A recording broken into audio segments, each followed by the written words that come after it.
Hey guys, Dissection of Violence. Man,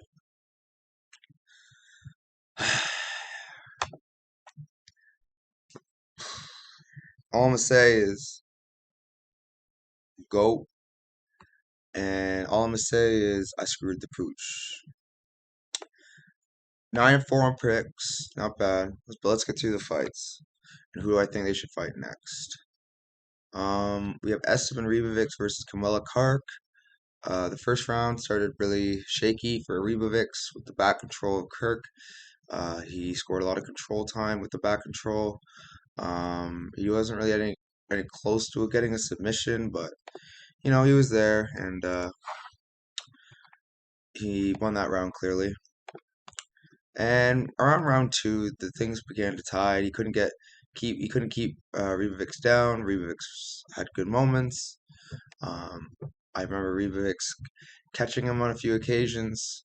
Um, yeah, he was looking good in the second round, and then that carried over into the third round. And credit to Kirk because most guys would have quit. But yeah, he was not winning that fight in the second and third, and dominantly, by unanimous decision, 29-28. Um, Ribovics gets the win. Now in this stacked 155-pound division, maybe give him a Trevor Peak, maybe give him a Loic Radzhabov, maybe. But yeah, good performance by Ribovics. Just keep working on that takedown defense. Moving on, we had Jesus Aguilar versus Shannon Ross. So Shannon Ross is a can. It's certified. He does not belong. He does not belong in Bellator. He is a bum. Um, he is not. He's just man. He's not good. He is just not good. Is what it is.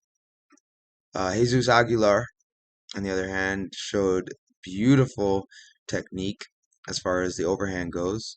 That's all we really saw because it wasn't much of a fight. Jesus Aguilar picks up the first round KO, 20 seconds in. Beautiful finish by Jesus. No fall up shots needed. Ross was out. Next up, though, I think he should fight because I don't think he's going to be in the UFC a long time. And if he is, it's because he's in exciting fights. But next up, I think next up we should have. Um, I think we should have Jesus Aguilar take on Zalgu Zumagulov. Moving on, we have Cameron Simon versus Terrence Mitchell. Terrence Mitchell, the can crusher, lost dominantly to Cameron Simon. Back to the regional scene, Mr. Mitchell and Simon. Good making a can look like not a can, but good making a regional scene. Big guy look like a small fish in a big pond. Um, yeah, Cameron Simon with the great win, dominant ground and pound win. Um, yeah, moving on. Marcin Prachnio take. Oh yeah, I forgot. But yeah, Marcin Prachnio taking on Vitor Petrino. Um, so yeah, Petrino just looked good. He got the wrestling going. Yeah, obviously he's still clunky and sloppy, but he's got some good techniques that work for him. Uppercut, left hook. He loves that. Yeah, it worked for him. He eventually got Marcin out of there with a head and arm choke, an arm triangle choke. I just I don't know how I feel about it. I think I think I think Cameron Simon should fight Sergey Morozov. And as far as Vitor Petrino goes, 205.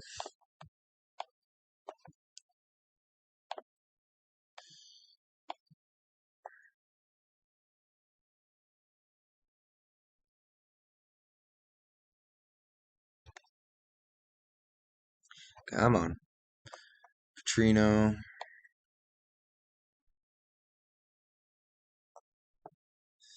I think you should fight Alonzo Manyfield next. I think that's a cool next fight.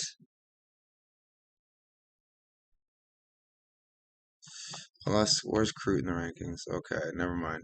Not Manyfield. I want maybe he could fight Devin Clark. Moving on. We had Alonzo Manyfield taking on Jimmy Crute. John Manyfield just retired Crute. Crute is a wasted talent.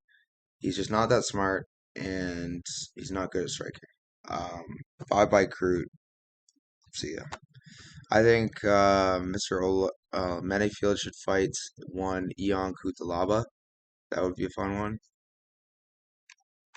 Moving on, we have Denise Gomes taking on Yasmin Jarege. We had Jarege, was pretty confident in her, undefeated, and she got knocked out in 20 something, 30 seconds. Denise Gomes hit like a truck, and Uruguay is just too hittable, and it finally cost her. Um, yeah, good win for Gomez. Uruguay, sorry. Guess we're gonna have to take a few steps back with you as far as title challenger goes. Moving on, we had Tatsuro Taira versus Edgar Chairez. All right, this is the fight I really want to talk about. Tatsuro Taira's striking looked horrible.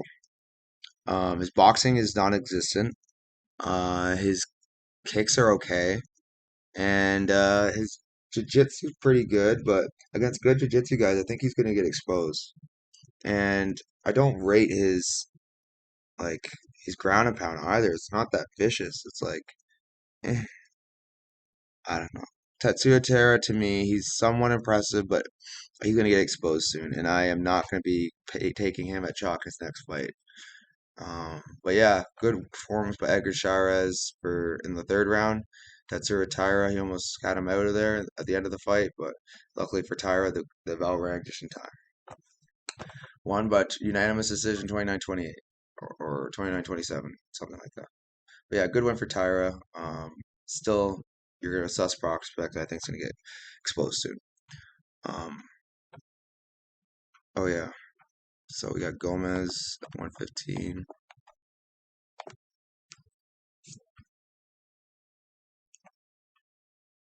Super tired, guys. Come on.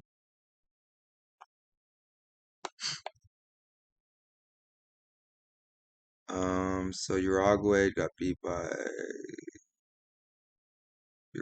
just got beat by. Okay, so I think Gomes should fight one Jillian Robertson. I think that would be a cool matchup for her. And Tyra, I think, because he fights at 125. I really don't think we should be rushing him up the rankings unless we want to watch him get beat up. Um, damn, he's close to that top 10. We'll give him Tim Elliott. Give him Tim Elliott so we can expose him.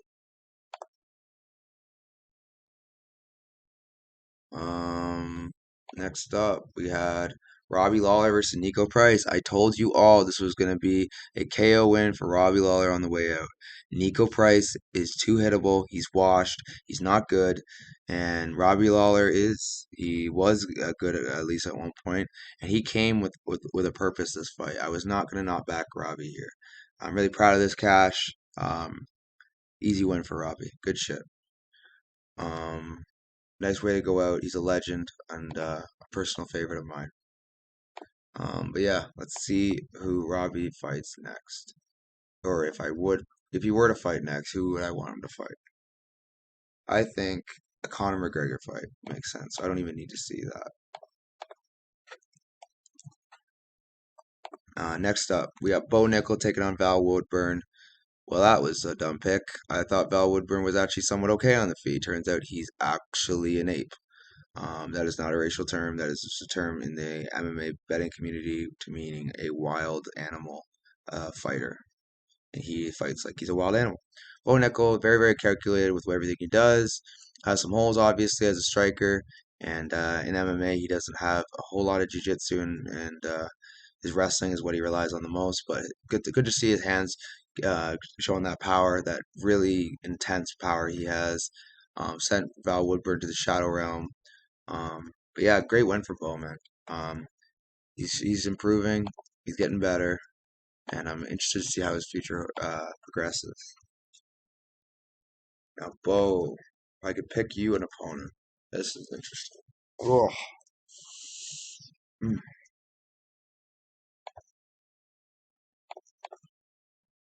Let's see, Mr. Bo. Bo.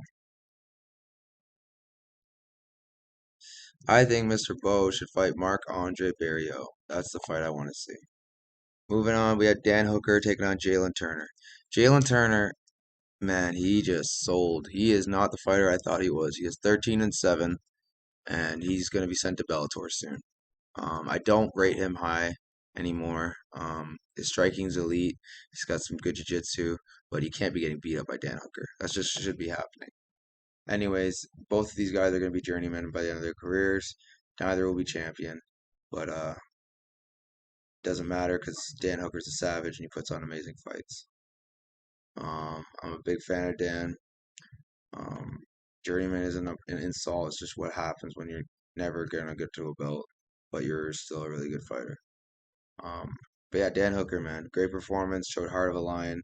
Broke Jalen Turner. Jalen Turner still has a breaking point. Like I thought he was working on that. I guess not. Apparently, he's pretty lazy, is what the MMA community has been saying. But I don't know. Hopefully, Jalen Turner turns it around and gets another win, gets another big fight. Good win for Dan. 155 fights. I think. Well, first, I think he should move up. Tarantula and Hooker. And Hooker, I want Hooker to fight. Um, Mateus Gamrot maybe. But yeah, this is gonna be a fun one. Moving up, we had Dricus du Plessis versus Robert Whittaker. I said it, man. Dricus can catch him. Robert's been chinned before, and Dricus can crack. Dricus is still technically really bad. He does some really good things technically, but he's most of it is sloppy and looks like a drunk meth head. But yeah, man, Dricus is effective at what he does. The nose surgery worked wonders. His cardio looked a lot better. Whitaker's just at that point maybe in his career where he's going to turn into a journeyman, gatekeeper even. Hopefully he retires before that happens, but you never know with these fighters. They love the spotlight. They love the money. I don't blame them. But yeah, good win for Driscus. Really, really crazy win. I think he should fight Adesanya next. Personally, he's earned his shot. He's dangerous. He has a good shot at beating Adesanya if he gets to the ground, especially. But yeah, moving on. We have Alexander Pantoja versus Moreno. I thought Moreno won, but I was biased. This is where I screwed up on the night. I thought Moreno was winning and Pantoja was going to gas, but turns out Pantoja has a really good gas tank, and I didn't expect that.